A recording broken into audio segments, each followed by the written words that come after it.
మేము చాలా హ్యాపీగా ఉన్నాం. మమ్మల్ని ఇలా బతకనివ్వండి. ప్రాణత్యాగానికైనా సిద్ధం. పెట్రోల్ కూడా రెడీగా ఉంది. ఇక మేము ఆ 2 రాష్ట్రాల్లోకి రాము. మమ్మల్ని ఇలా బతకనివ్వండి. ఇప్పటికే అందరికీ అర్థమైపోయి ఉంటుంది మనం ఎవరి గురించి మాట్లాడుతున్నామని. ఇక ఈ వీడియోలో మనం అఘోరి అంటే పెళ్లి చేసుకోవచ్చా? ఒక అఘోరిగా మారడానికి నియమ నిబంధనలు. ఒక మనిషి అఘోరిగా మారాలి అంటే ఏం చేయాలి? ఇద్దరమ్మాయిలు పెళ్లి చేసుకోవడం చట్టరీత్యా నేరమా? ఇలాంటి ఎన్నో ప్రశ్నలకు సమాధానం తెలుసుకుందాం. ఇక ఆలస్యం చేయకుండా వీడియోలోకి వెళ్ళిపోదాం. ఇక అందరిలో మెదిలే మొదటి ప్రశ్న, ఒక ట్రాన్స్జెండర్ అఘోరిగా మారొచ్చా లేదా అని. ఇక దానికి సమాధానం మాత్రం అవును అనే చెప్పాలి. అఘోరీలు అంటే శివభక్తులు. వారు భయం లేకుండా సమాజపు నియమ నిబంధనలు పట్టించుకోకుండా బతికేవారు. ఇక అలా బతికే వాళ్ళకి మగ, ఆడ, ట్రాన్స్జెండర్ అనే తేడాలుండవు. అఘోరీలు శరీరాన్ని కాదు మనసుని ముఖ్యంగా చూస్తారు. ఇక వారు ట్రాన్స్జెండర్ అయినా పర్లేదు, నిజమైన భక్తి ఉంటే చాలు. అఘోరిగా మారడం అనేది ఒక ఆధ్యాత్మిక మార్గం.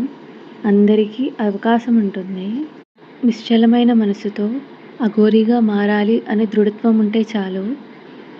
ఎవరైనా శివదీక్ష తీసుకోవచ్చు. ఎవరైనా అఘోరిగా మారిపోవచ్చు కదా. ఇక వెళ్ళి బూడిద రాసుకుని నేను అఘోరి అని చెప్పేసుకుందాం అని అనుకుంటారేమో. అలా అంతా అస్సలు కుదరదు. ఒక అఘోరిగా మారాలి అంటే ఎన్నో నియమాలను పాటించాల్సి ఉంటుంది. ఇక మొదటిగా వారికి శివుడిపై గాఢమైన భక్తి ఉండాలి. అఘోరీలు శివుడిని పరమదేవుడిగా నమ్ముతారు కాబట్టి ఇక వారి మనసులో భయం ఉండకూడదు. ఎందుకంటే అఘోరీలు శ్మశానాల్లో జీవిస్తారు. చావు, మృతదేహం ఇలాంటివన్నీ రోజు చూస్తూ ఉండాలి. వారు అందరిలాగా సాధారణమైన జీవితాన్ని వదిలేయాలి. కుటుంబం, స్నేహితులు, డబ్బు, బంధాలు అన్నిటినీ విడిచిపెట్టి వీటన్నిటికీ దూరంగా శ్మశానాల్లో ఉంటూ తపస్సు చేస్తూ ఉండాలి. అలా తపస్సు చేస్తున్న సంవత్సరాల కొద్దీ వారు మెల్లిగా అఘోరిగా మారుతారు. ఇక తపస్సు అనగానే మనంతకు మనం చేసేది కాదు. వాటికి కూడా స్పెషల్గా గురువులు ఉంటారు. ఆ గురుదేవుల దగ్గరకు వెళ్ళి మనం అఘోరి దీక్ష తీసుకోవాలి. వాళ్ళు చెప్పిన మార్గంలో నడవాలి. అలా గురుదేవుల ఆధీనంలో సంవత్సరాల కొద్దీ తపస్సు చేసి శివుని భక్తిలో మునిగిపోయి ఉన్న వారిని అఘోరి అంటారు. ఇక ఇదంతా చాలా కఠినమైన మార్గాలు, అందరూ చేయలేరు. కానీ నిజమైన భక్తి, ధైర్యం ఉంటే చాలు. కఠినమైన దీక్షతో ఎవ్వరైనా అఘోరిగా మారడం సాధ్యమే. ఇక మనం హల్చల్ చేస్తున్న లేడీ అఘోరి దగ్గరికి వచ్చేద్దాం. ఇప్పటికే మనం అఘోరి అంటే ఎవరు, అఘోరిగా మారడానికి మార్గాలేంటి ఇలాంటి విషయాలను తెలుసుకున్నాం. ఇక ఈ లేడీ అఘోరి అలియాస్ శ్రీనివాస్ దగ్గరికి వచ్చేస్తే వారిది చాలా పేద కుటుంబం. చిన్నప్పటి నుండి ఎన్నో కష్టాలు పడ్డాడు తను. రోజంతా వారి అమ్మ నాన్న కూలి చేస్తే కానీ వారికి తినడానికి తిండి ఉండేది కాదు. అంత కటిక పేదరికాన్ని అనుభవించింది వారి కుటుంబం. ఈ లేడీ అఘోరి అలియాస్ శ్రీనివాస్ కూడా పెరుగుతున్న కొద్దీ ఎన్నో తప్పుడు దారులను ఎంచుకున్నాడు. తప్పులు చేసుకుంటూ వచ్చాడు. వారి ఊరిలో కూడా ఎంతోమంది అమ్మాయిలను ట్రాప్ చేశాడు అని సమాచారం. జీవితంలో ఎదుగుతున్న కొద్దీ, పెద్దవుతున్న కొద్దీ చెడు మార్గాలు అలవరించుకొని డబ్బులు సంపాదించాలి అని అనుకున్నాడు. అలాంటి ఎన్నో పిచ్చి పనులు, చెడు పనులు చేసుకొని తన ఆరోగ్యరీత్యా ఆపరేషన్లు చేసుకునే పరిస్థితి కూడా తెచ్చుకున్నాడు. ఇక ఆపరేషన్ చేయించుకుని బ్రెస్ట్ ఇంప్లాంటేషన్ కూడా చేయించాడు. తాను మాత్రం పూర్తిగా అమ్మాయిలా మారలేదు. ఇంకా తను ఒక ట్రాన్స్జెండర్గా పరిగణించడం కూడా జరగదు. ఇంకా తన హాస్పిటల్ సర్టిఫికెట్లో శివయ్య నాతో నా అంగాన్ని వదిలేయమని చెప్పారు, అందుకే నేను ఆపరేషన్ చేయించుకున్నాను అని రాశారు. నియమాల ప్రకారం ఏ హాస్పిటల్లో కూడా ఇదంతా రాయరు. ఒక సర్టిఫికెట్లో ఇలాంతా రాయకూడదు కూడా, అది నియమం. ఇక నిపుణులు ఆ సర్టిఫికెట్ని చూసి ఇదంతా చెల్లదు, ఏ హాస్పిటల్ కూడా నియమాల ప్రకారం ఇలా అంతా రాయకూడదు అని తేల్చి చెప్పారు. ఇక అన్ని ఆపరేషన్స్ తర్వాత తాను ప్రణాళిక ప్రకారం ఒక లేడీ అఘోరిగా మారాడు. జనాలందరినీ తన వైపు ఆకట్టుకోవడానికి ఎన్నో చేశాడు. నేను పశువుల సంరక్షణకి, ఈ దేశ సంరక్షణకి, సనాతన ధర్మ సంరక్షణకై పనిచేస్తున్నాను అని ప్రచారం చేసుకుంటూ డప్పు కొట్టుకుంటూ వచ్చాడు. అలా నెలలు గడుపుకుంటూ ఎన్నో ఇంటర్వ్యూలు ఇచ్చుకుంటూ నేను ఆహారాన్ని భుజించను, మనుషుల శవాన్ని, రక్తాన్ని మాత్రమే తాగుతాను అని ప్రచారంలో కూడా చెప్పాడు. ఇలా తాను అఘోరీని అని ప్రూవ్ చేసుకోవడానికి కొన్ని నెలల్లోనే ఎన్నెన్నో పనులను చేసేశాడు. తను లింగ మార్పిడి, బ్రెస్ట్ ఇంప్లాంటేషన్ 2024లో చేసుకున్నాడు. ఇక తన పాత ఇంటర్వ్యూలో తను చెప్పిన దాని ప్రకారం నేను 17 ఇయర్స్ ముందే మా ఊరు నుండి పారిపోయాను, ఇక అఘోరీ సాధనలో మునిగిపోయాను అని అన్నారు. ఇక ఈ విషయం గురించి వారి ఊరిలో తనిఖీ చేయగా తెలిసిందేంటంటే తాను సంవత్సరం కింది వరకు కూడా అబ్బాయిలాగే ఉండి ఎన్నో దారి తప్పిన పనులు ఊర్లో చేస్తూ వచ్చాడు. ఇక 2024 సంవత్సరంలోనే తనకు లింగ మార్పిడి, బ్రెస్ట్ ఇంప్లాంటేషన్ లాంటి ఆపరేషన్స్ జరిగి అఘోరీగా మారాడు అని తేల్చి చెప్పారు ఊరి వాళ్ళు. ఇక ఇక్కడితోనే మనకు అర్థమైపోతుంది తాను ఒక అఘోరీ కాదు, ఒక సాధువు కాదు, అఘోరీ ముసుగులో ఉన్న ఒక సామాన్యమైన వ్యక్తే అని. ఇక లింగ మార్పిడి ఆపరేషన్ తర్వాత కూడా తనకు అమ్మాయిల పైన జిగిత్స ఇష్టం మాత్రం పోలేదు. ఇక అలా ఒక అమ్మాయిని పెళ్లి చేసుకుంటాను అని మాయ మాటలు చెప్పి తనపై ఎంతో ప్రేమను, అభిమానాన్ని కురిపించి తనను మొదటి పెళ్లి చేసుకున్నాడు కూడా అని సమాచారం. శ్రీనివాస్ మొదటి భార్య కూడా అందరి ముందు హాజరై పోలీస్ స్టేషన్లో కంప్లైంట్ కూడా ఇచ్చారు. శ్రీనివాస్ ఒక మోసగాడు, నా జీవితాన్ని నాశనం చేశాడు, ఇక శ్రీవర్షినిది కూడా చేయబోతున్నాడు అని. ఇక ఇప్పుడు ఈ అమ్మాయి శ్రీవర్షిని దగ్గరికి వచ్చేద్దాం. శ్రీవర్షిని కూడా చాలా పేదరికం అనుభవించింది. చిన్నప్పటి నుండి కూడా ఎన్నో కష్టాలు, బాధలు. ఆర్థికంగా వారు సరిగ్గా నిలదొక్కుకోలేకపోయారు. రోజంతా కష్టం చేస్తే ఆ పూట గడిచే కాలం. ఇక చిన్నప్పటి నుండి ఎన్నో కష్టాలు పడుతూ పెరుగుతూ వచ్చింది. శ్రీవర్షినికి యాక్టింగ్, యాంకరింగ్ అంటే చాలా మక్కువ. ఇక ఆ మక్కువతోనే ఇన్స్టాగ్రామ్లో రీల్స్ చేసేది. తనకంటూ ఒక కొత్త యూట్యూబ్ ఛానల్ కూడా ఉండింది. అప్పుడప్పుడు ఛాన్స్ వస్తే యాంకరింగ్ లాంటి పనులు కూడా చేసేది. ఇక ఇలా అవకాశాలు వచ్చినప్పుడు యాక్టింగ్, యాంకరింగ్ చేస్తూ బీటెక్ సెకండ్ ఇయర్ వరకు చదువుతూ వచ్చింది. ఇక తనలో చెప్పుకోదగ్గ విషయం ఏంటంటే చిన్నప్పటి నుండి తనకు శివుడంటే చాలా ఇష్టమట. ఇక ఆ ఇష్టంతో తాను ఒక అఘోరీగా మారాలి అని కోరుకుందట. ఇక ఈ విషయాన్ని వాళ్ళ ఇంట్లో వాళ్ళందరికీ కూడా చెప్పింది. ఇక వారు కూడా ఒప్పుకున్నారు. ఇక ఇంట్లో వారి అందరి సహకారంతోనే అఘోరీ దీక్షను తీసుకోవాలి అని ఒక గురువు గారి దగ్గరకు వెళ్ళింది శ్రీవర్షిని. అలా ఒక సంవత్సరం పాటు ఆయన దగ్గర దీక్ష తీసుకుంది.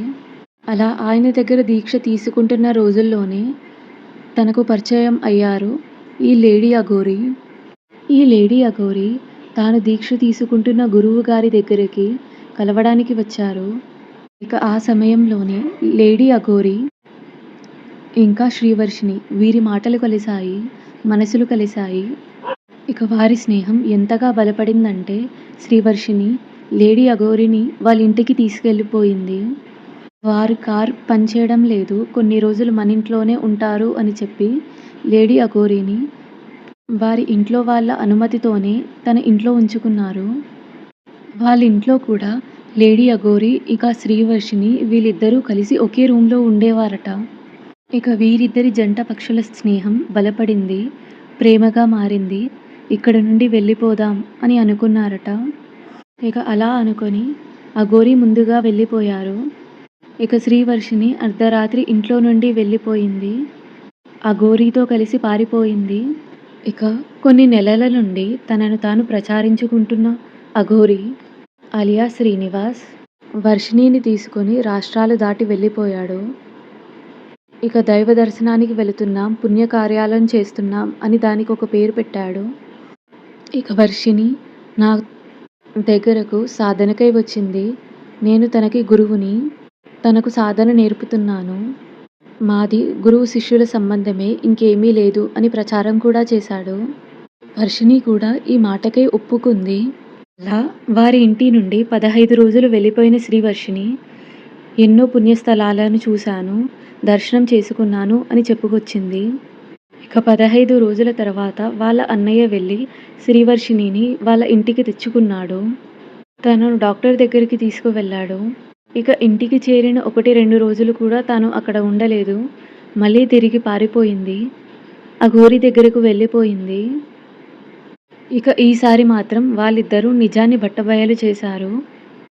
మాది గురు శిష్యుల సంబంధం కాదు, మేము భార్యాభర్తలం. ఇప్పటికే 2 సార్లు పెళ్లి చేసుకున్నాం అని చెప్పుకొచ్చారు. మేము పెళ్లి చేసుకున్న విషయం కూడా శ్రీవర్షిని వాళ్ళ ఇంట్లో తెలుసు అని సంబోధించారిద్దరు. ఇక వీళ్ళిద్దరూ ఇలా చెప్పడం నెటిజన్లలో పెద్ద బాంబే పేల్చింది. గురు శిష్యుల నుండి భార్యాభర్తలుగా మారిపోయిన వీళ్ళిద్దరూ తమది నిజమైన ప్రేమ ఎవరూ విడదీయలేరు అని చెప్పుకుంటూ వచ్చారు. ఇక లేడీ అఘోరి తన పెళ్లి గురించి చేసిన సంచలన వాక్యాలపై ఎంతోమంది నెటిజన్లు కమెంట్స్ చేస్తూ వచ్చారు. మేము పెళ్లి చేసుకున్నాం అని మీడియా ముందు చెప్పిన కొన్ని రోజులకే తన మొదటి భార్య వెలుగులోకి వచ్చారు. ఇక సంచలన వాక్యాలను చేశారు. నన్ను లేడీ అఘోరి పెళ్లి చేసుకున్నాడు. మాది జనవరి 1 రోజే పెళ్ళయింది. అది తన పుట్టినరోజు, అందుకే ఆ రోజు చేసుకున్నాం అని చెప్పుకుంటూ వచ్చారు మొదటి భార్య. మేమిద్దరం కలిసి ఒక ఆశ్రమం కట్టాలి అని అనుకున్నాము, గో సంరక్షణ చేయాలి అని అనుకున్నాము అని చెప్పారు. ఇక ఇదే విషయంపై లేడీ అఘోరిపై పోలీస్ కంప్లైంట్ కూడా పెట్టారు. ఇక ఇటీవలే తెలిసిన విషయం ఏంటంటే, లేడీ అఘోరి చాలామంది దగ్గర డబ్బులు తీసుకొని తాంత్రిక పూజలు చేస్తాను, మీకంచా మంచే తిరుగుతుంది అని మాయమాటలు చెప్పి వారితో ఎంతో డబ్బులు గుంజింది. ఒకసారి సున్నితంగా అడిగి ఇంకోసారి బెదిరించి మరీ డబ్బులు లాగింది. అలా డబ్బులు లాగి వాళ్లకు ఏ పని చేసి పెట్టలేదు. ఆయన చేసిన పూజలు ఏ దానికి ఫలించలేదు. ఇక లేడీ అఘోరితో పూజలు చేయించుకొని ఏ ఫలితం లేకుండా తాము మోసపోయాము అని తెలుసుకొని పోలీస్ స్టేషన్లో ఫిర్యాదు చేశారు బాధితులు. తాము లేడీ అఘోరికి లక్షలు కొద్దీ పోసాము డబ్బులు, తాను పూజలు చేస్తానని నమ్మించి మా దగ్గర డబ్బులు లాగి మమ్మల్ని మోసం చేశాడు అని చెప్పుకొచ్చారు నెటిజన్లు. అలా తన దగ్గర పూజకై డబ్బులిచ్చి మోసపోయిన వారు ఎందరో ఉన్నారు. ఇక తనపై ఇలా 2 రాష్ట్రాల్లో కేసులు నమోదవుతూ వస్తున్నాయి. ఇంకోవైపు ట్రాన్స్జెండర్లు లేడీ అఘోరి మా పరువు తీస్తున్నాడు, మాకు పరువు నష్టం జరుగుతుంది అని చెప్పుకుంటూ వచ్చారు. వారు కూడా లేడీ అఘోరిపై కేసులు నమోదు చేస్తూ వచ్చారు. ఇలా 2 రాష్ట్రాల్లో ఎన్నో కేసులు నమోదవుతూ వచ్చాయి. ఈ విషయాన్ని తెలుసుకున్న లేడీ అఘోరి ఇక్కడికి రాకుండా జాగ్రత్త పడ్డాడు. శ్రీవర్షిణిని తీసుకెళ్లి నార్త్లోనే అక్కడక్కడగా తిరుగుతూ ఉన్నాడు. మేము దైవ కార్యానికి వచ్చాము, దైవ దర్శనాలు చేసుకుంటున్నాము, వాటిలో బిజీ ఉన్నాము అని చెప్పుకుంటూ వచ్చారు ఇద్దరు. ఇక ఇలా కేసులు నమోదవుతూ ఉండగానే అఘోరి చేసిన మరో సంచలనమైన పని ఏంటంటే, శ్రీవర్షిణిని మరీ పెళ్లి చేసుకోవడం. వర్షిణిని 3వసారి పెళ్లి చేసుకున్నాడు తను. ఇక ఈ విషయాన్ని ఎన్నో మీడియా ఛానళ్ళకి, యూట్యూబ్ ఛానళ్ళకి లైవ్ కూడా ఇచ్చారు వాళ్ళిద్దరూ కలిసి. మేము మా గురువు గారి సన్నిధిలో పెళ్లి చేసుకున్నాము, ఇక మమ్మల్ని ఎవరూ విడదీయలేరు, నాకు మొదటి పెళ్ళి అంటూ ఎప్పుడూ జరగలేదు, నేను శ్రీవర్షిణిని ప్రేమించాను, తననే పెళ్లి చేసుకున్నాను అని లేడీ అఘోరి చెప్పుకుంటూ వచ్చారు. ఇక శ్రీవర్షిణి కూడా అక్కడ నమోదవుతున్న కేసులన్నీ ఫేక్, మాపై ఎలాంటి తప్పు లేదు అని సర్ది చెప్పుకుంటూ వచ్చింది. ఇలా వాళ్ళిద్దరి పెళ్ళి సంచలనంగా మారింది. ఇక సాధారణ అఘోరి నియమాల ప్రకారం ఒక అఘోరి పెళ్లి చేసుకోకూడదు. అది 1 కాదు, 2 కాదు, అసలు పెళ్ళే చేసుకోకూడదు. ఒక అఘోరిగా మారడం అంటే కుటుంబం, బంధాలు అన్నీ వదిలేసి తపస్సు చేయడం, తాను ప్రపంచాన్ని వదిలేసి శ్మశానంలో ఉంటూ శివుని భక్తిలో లీనమైపోవడం. అందుకే వారికి ప్రేమ, పెళ్ళిళ్ళు లాంటివి ఉండవు. కొన్ని అరుదైన సందర్భాల్లో తమ గురువు అనుమతిస్తే ఒక అఘోరి పెళ్లి చేసుకోవడానికి ఛాన్స్ ఉంటుంది. కానీ ఇది చాలా అరుదైన సందర్భాల్లో జరుగుతుంది. మొత్తానికి చెప్పుకోవాలి అంటే ఒక అఘోరి పెళ్లి జీవితానికి దూరంగా ఉండేవాడు. ఇక ఈ లేడీ అఘోరి మాత్రం 2 పెళ్లిళ్ళు చేసుకున్నారు. మొదటి భార్యను పెళ్లి చేసుకొని దాని దగ్గర నుండి డబ్బులు లాగి తనను వదిలేశాడు. ఇక శ్రీవర్షిణిని పెళ్లి చేసుకొని తనను తీసుకొని రాష్ట్రాలు దాటేశాడు. ఇక మన భారతదేశంలో 2 పెళ్ళిళ్ళు చేసుకోవడం తప్పు. ఇక ఇద్దరమ్మాయిలు పెళ్లి చేసుకోవడం చట్టరీత్యా ఆమోదం కాదు. ఫారిన్ దేశాలలో ఇద్దరమ్మాయిల పెళ్లి చెల్లుతుంది. కానీ ఇక్కడ భారతదేశంలో ఇద్దరమ్మాయిలు కలిసుండొచ్చు, ప్రేమించుకోవచ్చు. కానీ చట్టపరంగా పెళ్లి మాత్రం కుదరదు. ఇక భవిష్యత్తులో దీనిపై ఏమైనా మార్పు వస్తుందా అని తెలీదు. ఇక దీని ప్రకారం అఘోరి చేసుకున్న 2 పెళ్ళిళ్ళు కూడా చెల్లవు. తను వాళ్ళిద్దరిని మోసం చేసినట్టుగా అవుతుంది. చట్టరీత్యా నేరం చేసుకుంటూ వచ్చాడు అఘోరి. ఇక ఇన్ని కేసులు నమోదు అవ్వడంతో చట్టరీత్యా అఘోరిపై యాక్షన్ తీసుకోవడానికి పోలీసులు రెడీగా ఉన్నారు. 2 రాష్ట్రాల్లో పోలీసులు అఘోరికై వెతుకుతున్నారు. ఇక అఘోరి దొరికిన తక్షణం తనని అరెస్ట్ చేస్తారు. ఇక తనతో ఉన్న శ్రీవర్షిణిని వారి ఇంటికి చేరుస్తారు. లేడీ అఘోరిపై ఇన్ని కేసులు నమోదవుతూ ఉండగా వీటన్నిటికీ తాను చెప్పిన ఒకే ఒక సమాధానం, నేను ఏ తప్పు చేయలేదు, అందరూ నాపై ఆరోపణలు వేస్తున్నారంతే. ఇటీవలే తన మొదటి భార్య రిలీజ్ చేసిన ఫొటోస్ ఇంకా ఆడియో రికార్డింగ్స్ని కూడా లేడీ అఘోరి తప్పుడు ప్రచారం చేస్తున్నారు అని చెప్పుకుంటూ వచ్చారు. లేడీ అఘోరి తన మొదటి భార్య విమర్శలపై స్పందిస్తూ ఇలా చెప్పారు, నేను ఆ అమ్మాయిని పెళ్లి చేసుకోలేదు. ఆ అమ్మాయి కష్టాల్లో ఉన్నాను, చనిపోతాను అని చెప్తుంటే నేను తనతో మంచిగా మాట్లాడి నా బాధను తీర్చాలి అని అనుకున్నాను.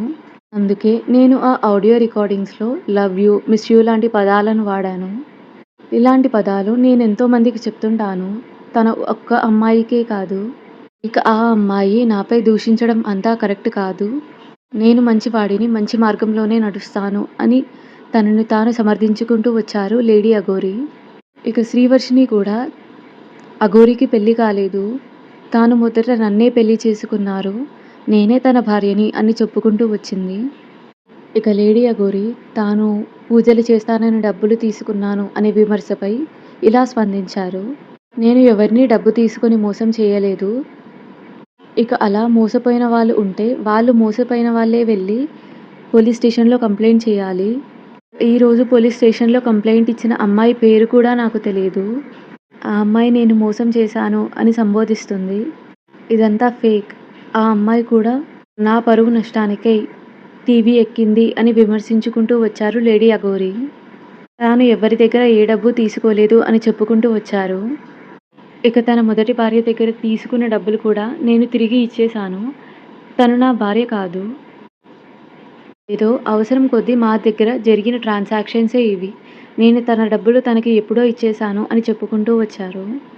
ఇక తను ఫేక్ అఘోరి, డబ్బులకై అందరినీ మోసం చేస్తున్నాడు, ఒక మోసగాడు అంటూ పలు యూట్యూబ్ ఛానల్లో, మీడియా ఛానల్లో తెలియజేసుకుంటూ వస్తున్నారు. ఇక వాటన్నిటికై స్పందిస్తూ నేనిప్పుడు తీర్థయాత్రల్లో ఉన్నాను, అవన్నీ పూర్తి చేసుకొని అక్కడికి వస్తాను, అందరికీ సమాధానం చెప్తాను అని చెప్పుకుంటూ వచ్చారు అఘోరి. మొదట్లో అలా చెప్పారు. ఇక ఆ తర్వాత మేమిప్పుడు ఆ 2 రాష్ట్రాల్లోకి రాము, ఉత్తరాఖండ్కి వెళ్ళిపోతాము, అక్కడే ఉండిపోతాము అని చెప్పుకుంటూ వచ్చారు లేడీ అఘోరి శ్రీవర్షిణి. మమ్మల్ని వదిలేయండి అని సంచలన ప్రకటనలు చేస్తూ వచ్చారు. ఇటీవలే లేడీ అఘోరిపై వచ్చిన కేసులు, కంప్లైంట్లు అన్నిటిపై స్పందిస్తూ అఘోరి ఇక శ్రీవర్షిణి ఇలా చెప్పుకుంటూ వచ్చారు, మేమిద్దరం పెళ్లి చేసుకున్నాము, ఎంతో సంతోషంగా ఉన్నాము, మమ్మల్ని విడదీయాలి అని అనుకోకండి, మేము బాగున్నాము, కలిసే ఉన్నాము, ఇక జీవితాంతం ఇలానే ఉండాలి అని అనుకుంటున్నాము. మమ్మల్ని ఇలా బ్రతకనివ్వకుండా మమ్మల్ని పోలీసులు పట్టుకోవడానికి వస్తే మాత్రం ప్రాణదహనం చేస్తాము. 2 ప్రాణాలను తీసిన వారు అవుతారు. ఇక ఈ యూట్యూబ్ ఛానల్లో ట్రోలింగ్లు ఆపేయండి అని చెప్పుకుంటూ వచ్చారు ఇద్దరూ కలిసి. ఇక మా ఇద్దరిపై విమర్శలు, ట్రోలింగ్లు ఆపకపోతే మేము పెట్రోల్ పోసుకొని చచ్చిపోతాము, పెట్రోల్ డబ్బా కూడా ఉంది అని చెప్పుకుంటూ వచ్చారు లేడీ అఘోరి. ఇద్దరి ప్రాణాలు తీసిన వాళ్ళు అవుతారు మీరందరూ కలిసి అని విమర్శించుకుంటూ వచ్చారు. మా ఇద్దరి ప్రాణాలు పోతే మీ అందరూ సంతోషంగా ఉంటారు కదా అని అనుకుంటూ వచ్చింది శ్రీవర్షిణి. ఇక చివరికి మేము ఆ 2 రాష్ట్రాల్లోకి రాము, మేము అక్కడికి రావడం వల్లే మీ అందరికీ కష్టం అవుతుంది. ఇక మేము రాకపోతే మీకేమీ ప్రాబ్లం ఉండదు అని వాళ్ళిద్దరూ చెప్పుకుంటూ వచ్చారు. మేమిద్దరం ఇక్కడే నార్త్‌లో సెటిల్ అయిపోతాము. మేము కేదార్‌నాథ్‌కి వెళ్ళిపోతున్నాము. అక్కడే ఆశ్రమం కట్టుకొని ఉండిపోతాము అని చెప్పారు. ఇక మీ అందరికీ మాతో బాధ ఉండదు. మాకు కూడా మేమిక్కడే ఉండిపోతాము. మీ దగ్గరికి ఎప్పటికీ రాము అని చెప్పారు. ఇక ఈ 2 రాష్ట్రాలకి ఎప్పటికీ దూరమైపోతున్నాము అని చెప్పుకుంటూ వచ్చారు. మమ్మల్ని పోలీసులు పట్టుకోకూడదు. అలా ఎవరైనా పోలీసులు మమ్మల్ని పట్టుకోవడానికి వస్తే ఇక మేము ప్రాణదహనం చేస్తాము అని అందరినీ బెదిరించుకుంటూ వచ్చారు వాళ్ళిద్దరూ. ఇక ఇలా బెదిరించడం కూడా చట్టరీత్యం నేరమే. వాటికి కూడా శిక్ష పడ్డానికి అవకాశాలు ఉన్నాయి.